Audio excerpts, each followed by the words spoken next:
Hello everyone. Today I am going to discuss about the necessary condition for a function fz to be analytic with proof, and then we will discuss what extra condition can be added to necessary condition such that it becomes the sufficient condition for any function fz to be analytic, and then we will discuss some examples based on this. So first we will understand what do we mean by analytic function. Normally in complex analysis, any function uh, denoted as fz is equal to u of xy plus iota v of xy, and z is any complex number of the form x plus iota y, where x is called the real part of z denoted as re of z, and y is called the imaginary part of z denoted as im of z.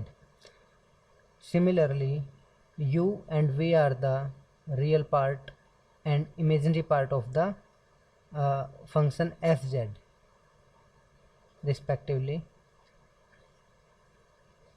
and obviously u and v are my real valued functions,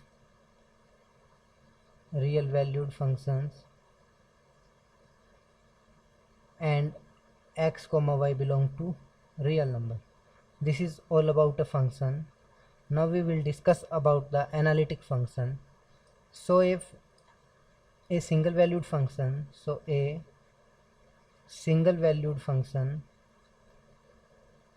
fz is said to be analytic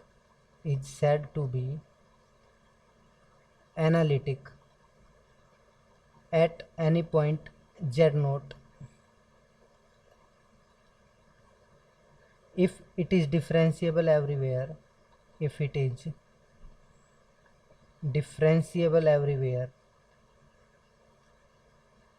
at some neighborhood of z naught, at some neighborhood of z naught. That means a function fz is said to be analytic at z naught if there exists a delta neighborhood of z naught such that for all x belong to delta neighborhood of z naught. In some books, delta neighborhood of z naught is also denoted as n of z comma z naught comma delta. If for all x belong to n delta z naught, f dash x, say x is any complex number here, right? Or we denote it as z dash, such that f dash z dash exist for all z dash, right? If we understand analytic function geometrically, then suppose I have a function fz which is defined in this domain, let's say it is D.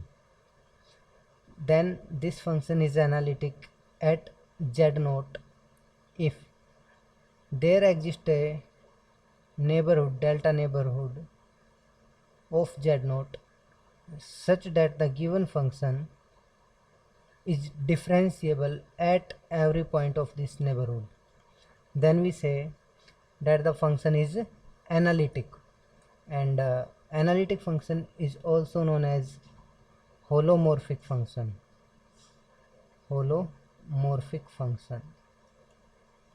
Analytic function is also known as holomorphic functions.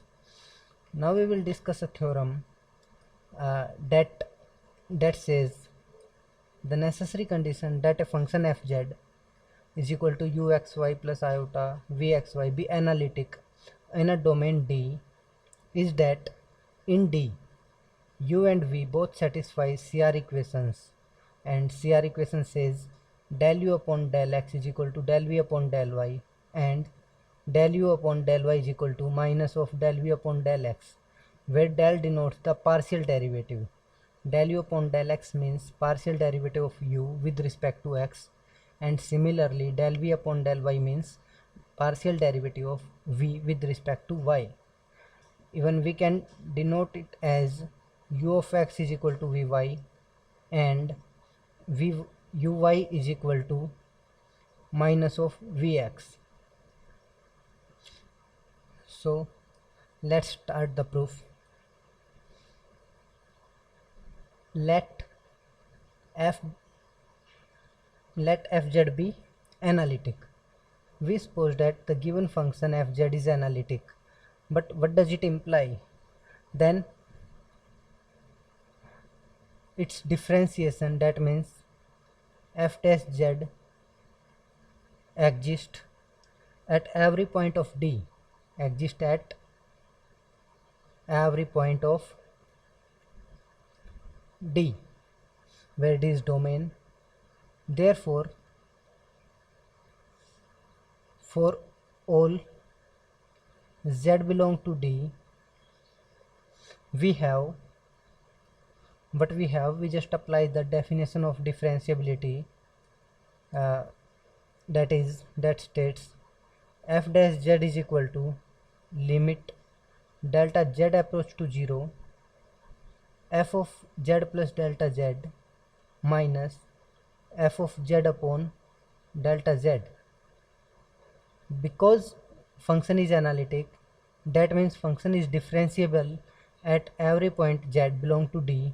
That means this limit exists and unique along every path we travel, along every path delta z approach to 0. So this limit exists and unique along any path we choose, along any path we choose. So now we consider two cases. So we now consider two cases. Case first, that delta z approach to 0, it is my Argand plane, it is real axis, and now it is imaginary axis. So now suppose that delta z approach to 0 along real axis, and in the another case or second case we assume that delta z approach to 0 along y axis or imaginary axis. So suppose first that delta z approach to 0 along real axis, horizontal axis से travel कर रहा है starting में delta Z. That means we know along real axis any point is of the type something comma 0, right? So, and delta z is nothing but delta x plus iota delta y. But as delta z approach to 0 along real axis, then delta y becomes 0. That means delta z is equal to delta x and delta y is equal to 0, right? So thus f of z plus delta z minus f of z upon delta z becomes f of z plus delta z becomes u of x plus delta x comma y plus iota v of x plus delta x comma y minus u of xy minus iota v of xy upon, as you know, value of delta z is delta x plus iota delta y, but as delta y becomes 0, so it remains delta x only. Now this can be written as u of x plus delta x comma y minus u of xy upon delta x. I will take whole terms of u now plus iota v of x plus delta x comma y minus v of xy upon delta x, right? So as we apply limit delta z approach to 0 of f of z plus delta z minus f of z upon delta z, then it is equal to limit of these two functions. So limit delta x approach to 0 u of x plus delta x comma y minus u of x comma y upon delta x plus iota. Iota is a constant quantity, so it can be outside the limit. Delta x approach to 0 v of x plus delta x comma y minus v of xy upon delta x. Thus f dash z is equal to limit of these, but it is nothing but the formal definition of del u upon del x, and similarly it is nothing but formal definition of del v upon del x. So what we get, f dash z is equal to del v upon del x plus iota del v upon del x, it is u, del u upon del x plus iota del v upon del x. Now consider the second case.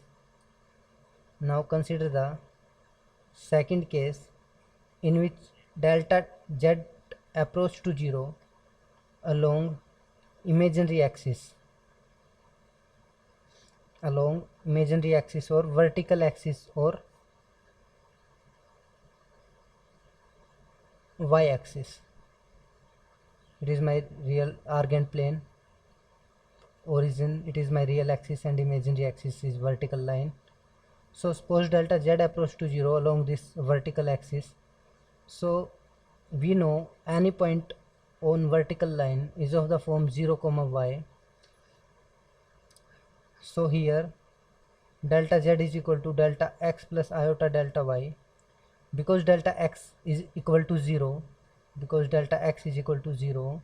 so delta z becomes iota delta y. Similarly, we find the value of f of z plus delta z minus f of z upon delta z,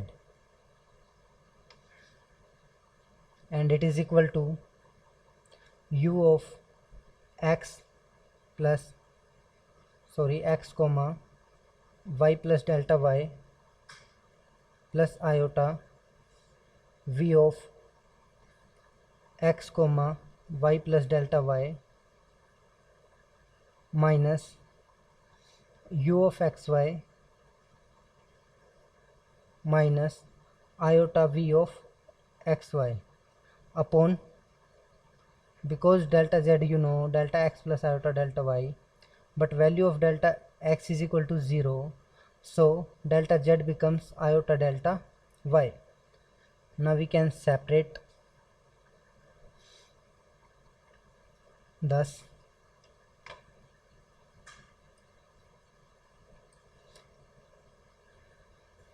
limit f dash z is equal to limit delta z approach to 0 f of z plus delta z minus f of z upon delta z, and it is further equal to limit delta y approach to 0 u of x comma y plus delta y minus uxy, here I take these two values, upon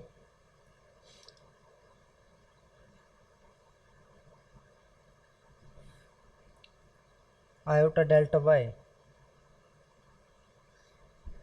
plus limit delta y approach to 0 v of x comma y plus delta y minus v of xy upon iota delta y. So what I do, I separate u and v, so we cancel iota and by iota.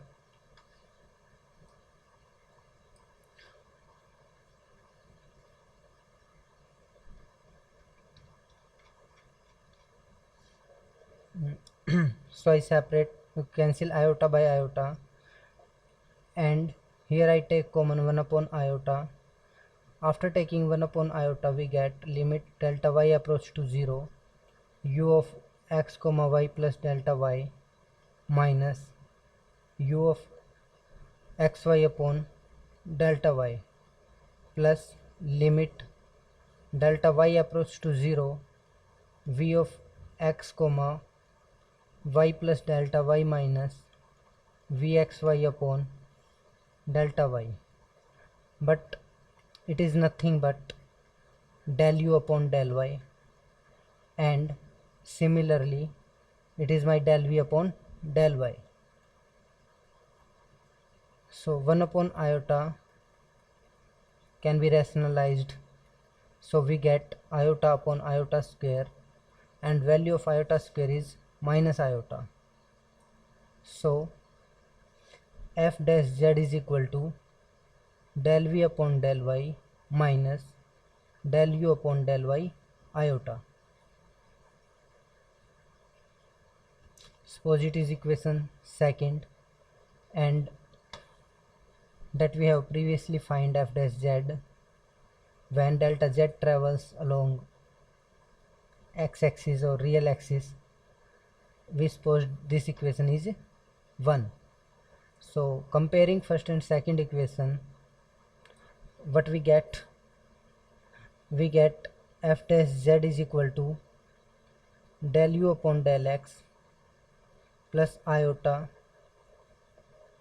del v upon del x is equal to del v upon del y minus del u upon del y iota. Now we know two complex numbers are equal if their real and imaginary parts are equal.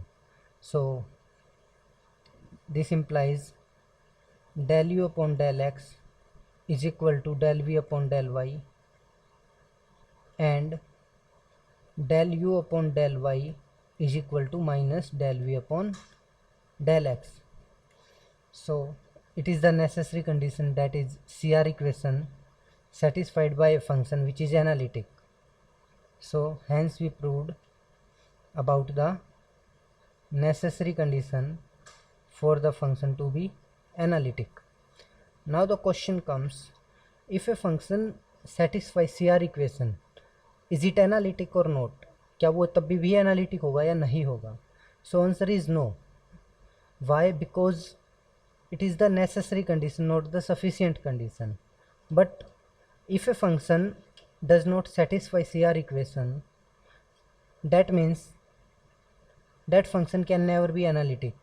CR equation not satisfied implies not analyticity. Function can never be analytic. So in this perspective, it is very important when we have to check or prove that the given function is not analytic. So most of the times that function does not satisfy CR equation, or if any function does not satisfy CR equation, then we can guarantee that this function is not analytic. But what if the function satisfy CR equation, is it analytic then? So answer is no. So what extra condition can be added to the analyticity such that to the CR equation such that the function become analytic, and that is called the sufficient condition for a function to be analytic. So what are the sufficient condition for a function to be analytic? We do this result without proof. So we do this as a result only, not theorem. So let we have a function fz is equal to uxy plus iota vxy be defined in a domain D, be defined in a domain D,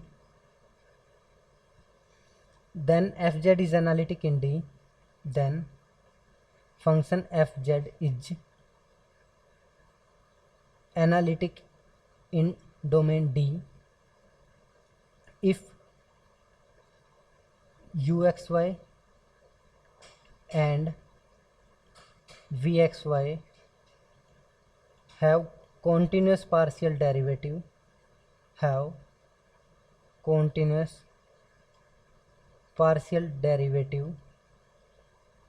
and satisfy the CR equation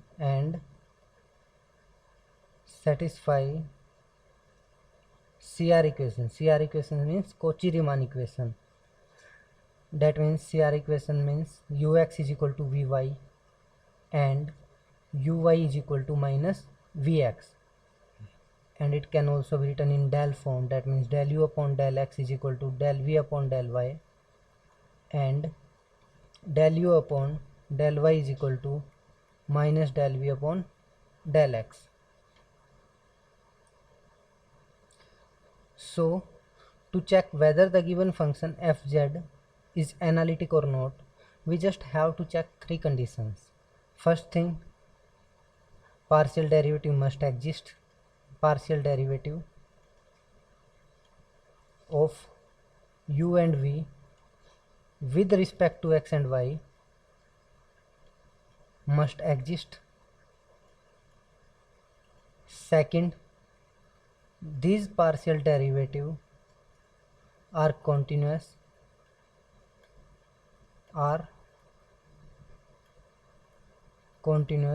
and the third thing, u and v satisfy CR equation. That is, CR equation is satisfied. If any function satisfied these three conditions, then that function is analytic at that particular point. Or if the function satisfies these three conditions in any domain D, then we say that the given function is analytic in the domain D. Now let's do a question.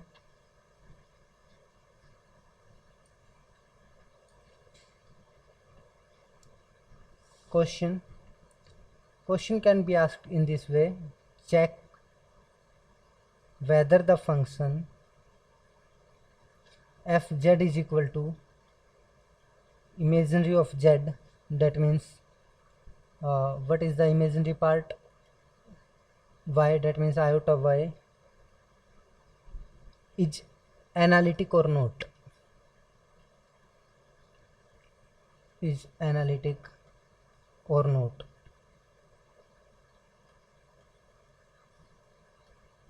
So first thing that we have to check is whether the given function satisfies CR equation or not, and we know CR equation is del u upon del x is equal to del v upon del y, and del u upon del y is equal to negative of del v upon del x.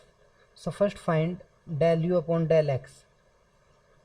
Here u is 0 obviously because the real part is 0. So v is y. So check del u upon del x is equal to 0. Del u upon del y is also 0. Del v upon del x is 0 because there is no x part here, and del v upon del y is equal to iota, or you can say 1, sorry, because v is only y.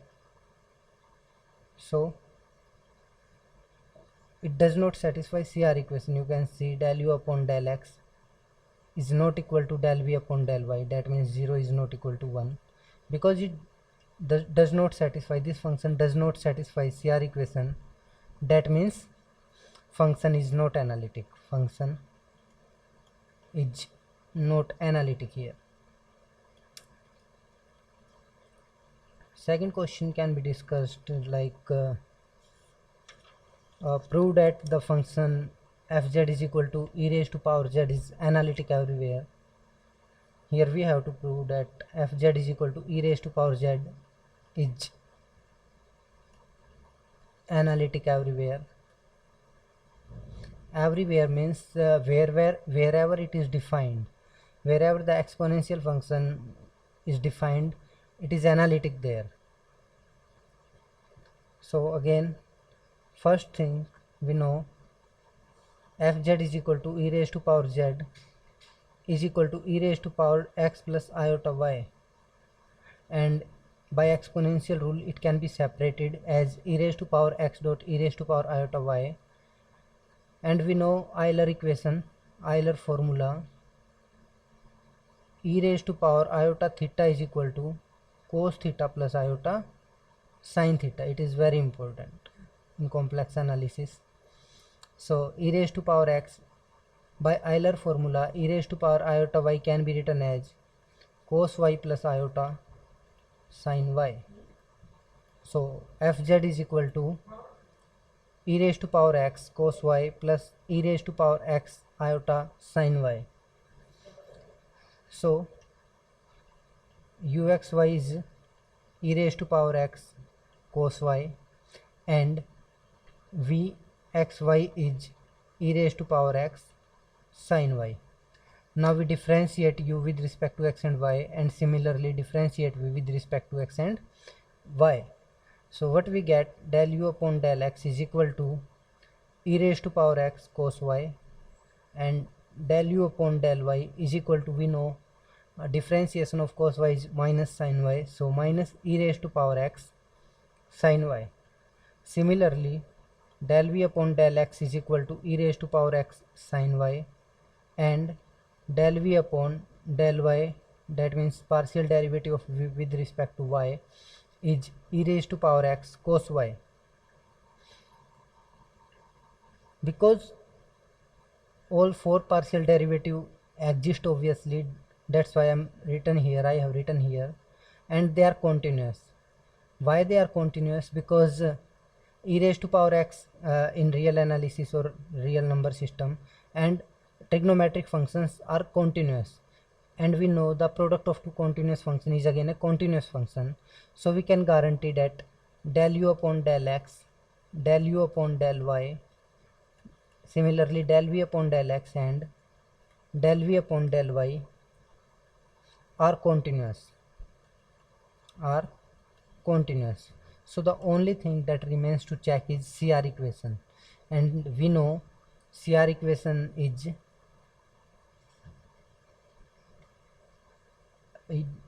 del u upon del x is equal to del v upon del y, and del u upon del y is equal to minus del v upon del x.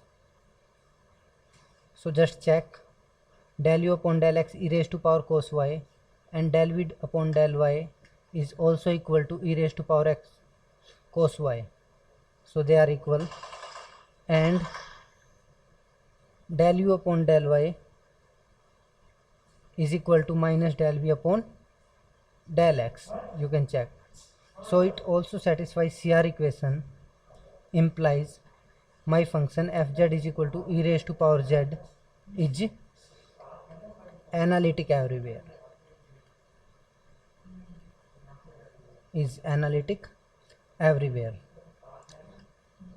So this type of question can be asked if you studied real complex analysis, and it is very important concept in complex analysis, the analyticity of a function.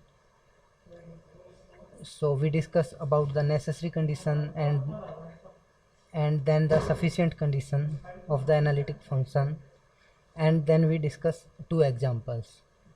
So thank you.